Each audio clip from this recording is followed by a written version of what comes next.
What's up everyone, Master Fox here today.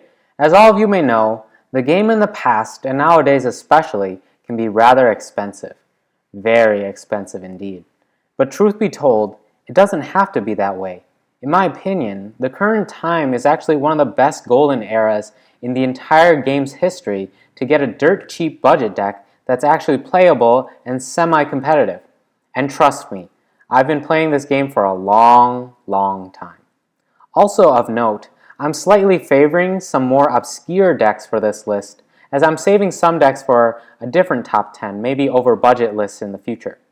At the present, the barrier to entry in the game at the competitive local level is actually pretty low. The decks on this list aren't just budget decks, but these are at the bottom of the market, and hence I call them dirt cheap decks because these are even below what you would normally call budget. But this in no way makes them really bad. There are actually so many options for solid decks that can even win occasionally against the decks at the very top end of the spectrum, and none of these decks will actually burn a hole in your wallet. So it's really nice to have at least some select few decks that you're able to play that are really cheap but can even compete against the likes of Cosmos and Monarchs. So let's get right into it. Number 10. Superheavy Samurai. Superheavy Samurai is also known as Steadfast, and it's famously used by Gonganzaka, also known as Gong Strong in the dub. True to the theme of his deck, he's a strong and proud person, and the deck plays so-called steadfast style, not running any spells or traps at all. Truly a manly deck worthy of Yu-Gi-Oh! For real men's attention. The deck is dirt cheap though for sure and has a massive fan base. It focuses on being able to attack from the defense position, which is a very unique concept that hadn't really been explored since Total Defense Shogun. But with Superheavy Samurai, we get a fully fledged archetype based around this gimmick. The deck focuses mainly on getting one huge monster out, often being big Benkei, and adding a ton of these weapons to him to make him an ultimate beast of a machine. Additionally, the deck can utilize synchros, with their most notable one being Susanoo, which has the interesting effect of stealing a spell from your opponent's grave. Yes, that's right. This is a unique effect indeed. Are you too much of a budget player to play Raigeki? No worries, just use your opponents. Number 9. Melodious Diva. These women of perfect pitch are the most famous for their elegy aria lockdown that's actually incredibly difficult to get over by any sort of conventional means. The lock is immune to battle destruction and targeting, as well as card destruction, which makes it for an impressive lock that requires only 2 monsters to be face up on the field. Of course, setting up this lock can be a little bit tricky, but once it's set up, it can be a headache for your opponent. The major setback for this deck, though, is the fact that any sort of non-targeting and non-destruction removal is an easy out to this lock, and this sort of removal has become pretty much commonplace, if not required. Trigger, Tiramisu, Monarch Stormforth, Cosmojo, Ignister, all of these can easily break this lock, and all of these are pretty common. So this is kind of unfortunate for the deck. And the truly unfortunate part is all of these outs are actually easier and more accessible than setting up the lock itself. It's not good when it's harder to lock a lock than it is to open it. All is not bad for these vocal queens though. The deck is definitely very affordable, but also with the addition of Bloom Diva, the Melodious Choir, a fusion boss monster for the deck is able to act a little bit more offensively against other decks rather than relying on the lock, as Bloom Diva, the Melodious Choir, is able to inflict damage to opponents, while she also has some built-in protection herself. The deck is not bad by any means, but it is a little bit lacking in terms of support, so it's lower down in this list. Number 8. Yosenju, also known as Floodgate deck. You thought Cleaforts could run a lot of Floodgates? Well, Yosenju can probably run any Floodgate that they so choose, barring skill drain. But who needs skill drain when you can use 3 lose-1 turns? But even outside of that, the deck has tanked in terms of popularity, which is a huge advantage because its price has also dropped significantly. While admittedly, the deck can be quite expensive depending on the exact floodgates that you want to employ, in general, the deck is very affordable in terms of its core, with all the monsters of the deck being less than $1 a piece. Plus, the nice thing is the fact that they all come in foil due to coming from a side booster set, So it's nice for people that really like shiny decks. Number 7. Ghostricks. These annoyingly cute monsters make up a deck that is probably the best stall-based deck the game has ever seen. That's both a blessing and a curse though, as Konami generally does not seem to favor stall play by any means. This is all for good reason though, due to the fact that playing against stall can be really annoying as well as boring. I know some of you competitive Pokemon players know this all too well when you play against stall, but also there's another reason, because stall is actually a very bad thing for competitive tournaments because it makes them kind of a nightmare, especially with the end of match procedures and things like that.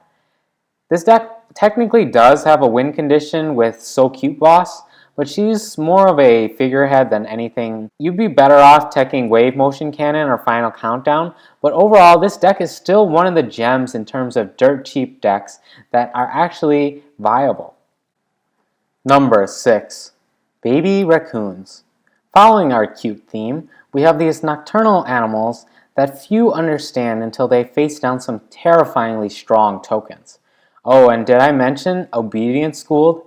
That extremely powerful card that was essentially a rescue cat in spell form?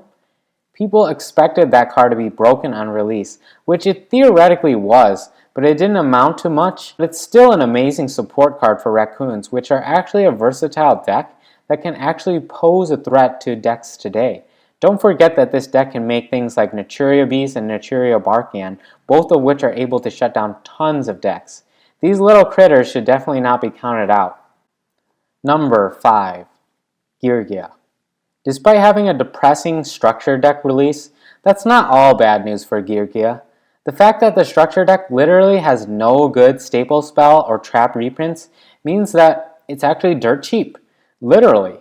Last week, I saw a single structure deck go for like $5 on Amazon, meaning you can basically pick up 3 of these decks for $15. And this isn't a crap deck that we're talking about. This is a deck that formerly took down the mighty Dragon Rulers at a YCS once. You can't say that about a bad deck. The fact that the entire core can be picked up from the structure all in a single place is an awesome bonus for this deck for sure. The deck can net tons of pluses and spams out rank 4 like a prototype for Tellarknights. However, with the addition of Karakuris, the deck can turn from a control deck to an OTK machine. Definitely an underrated deck now and extremely inexpensive if you guys want to delve into the game. Number 4. Chainburn. Probably the least favorite of any deck for anyone to play against. This is the age-old budget deck that hasn't changed a lot since its inception way back when. This deck will be a great investment that can literally beat any meta deck at all with a good opening hand. This deck has almost no concern for what your opponent does, and instead just tries to turn what resources they do have against them in the form of burn damage. Mitigating burn damage is near impossible with the only common out, Damage Juggler, being banned, and Chainburn can easily return as a thorn in people's sides, especially for those who aren't expecting it. Add to that the fact that this deck costs maybe $40 altogether and requires no extra deck at all, and you have one of the most cost-efficient decks in terms of the game's history. Seeing as this deck has existed for something on the order of a decade, if you got it 10 years ago, you can still be playing it now, so you invested $40 for 10 years of play. That's like the best entertainment deal I've ever seen in my entire life. Number 3. Deskbots. Affectionately known as Deskmen or Desk Boys or Office Supplies deck, this deck has a massive cult following. I have no doubt in my mind that this is the kind of deck that has Yu-Gi-Oh! For Real Men written all over it. From the over-the-top plays to the insane amount of damage potential, not even mentioning the charming yet cool designs of these monsters, this deck has a lot going for it. The Dupe plus 003 combo is one of the scariest in the game right now, with its ability to put 12,000 damage on the board without batting a single eye. It has even become a true Arc 5 era deck via the incorporation of the Pendulum monsters. This deck has quickly gained a place in my heart, as these little mini-bots can quickly turn into giant mechas in terms of raw attack power. With 009 and base on the horizon, the outlook for this deck is very favorable. Number 2. UA. I really like this deck, so I admit I'm a tad bit biased in putting this above Deskbots, but I think it can go either way. The main reason though, bias aside, that I put UA over Deskbots is because UA can function better on a lower budget, as the extra deck can essentially be nothing for UA. I know that Deskbots can technically run nothing too, but UA gets away with it a hair better in my opinion. This deck is to me the modern version of Gladiator Beasts, and you guys know that I really like Gladiator Beasts. In here, you basically tag out between your offensive and defensive monsters, with the offensive ones being better on your turn, and the defensive ones being better on your opponent's turn. Pretty simple. The deck can turn aggressive really quick, while still holding your opponent locked down with cards like Perfect Ace, who is in essence a perfect herald. The deck's ability to switch between aggro and control makes it one of the best decks in terms of the dirt cheap price category. It's going to be hard to find a deck that's better at this price point. I just made a week's worth of UA videos too, so be sure to check those out if you're interested. And before we get into our number one pick, let's look at some honorable mentions. We have Dustons. Dustons didn't really make the cut because they're a little bit too weak of a deck. They're an interesting deck, but they're not very good. Fluffles. Fluffles are very good, but they're a tad on the expensive side, so they couldn't make this list. Fire Fist. Similar to Fluffles, they can be a bit expensive. There are a few expensive cards in the deck, so they would be more towards budget rather than dirt cheap. Blackwings, Mecha Phantom Beast. This deck would have made it except for Dracosack. This deck made top 32 at YCS. That's legit.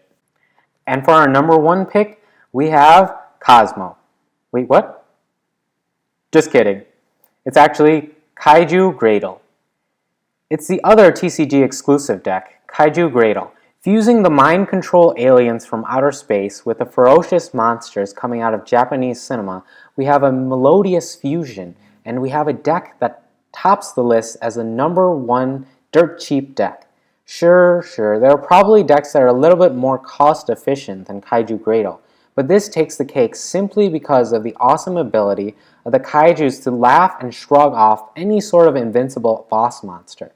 Whether it be something like Towers, Super Quantum Mecha Magnus, or even Ultimate Falcon, doesn't matter. Kaijus can just sack all of them away at the drop of a pin and render your opponent's biggest and most fearsome threats into nothing more than fodder.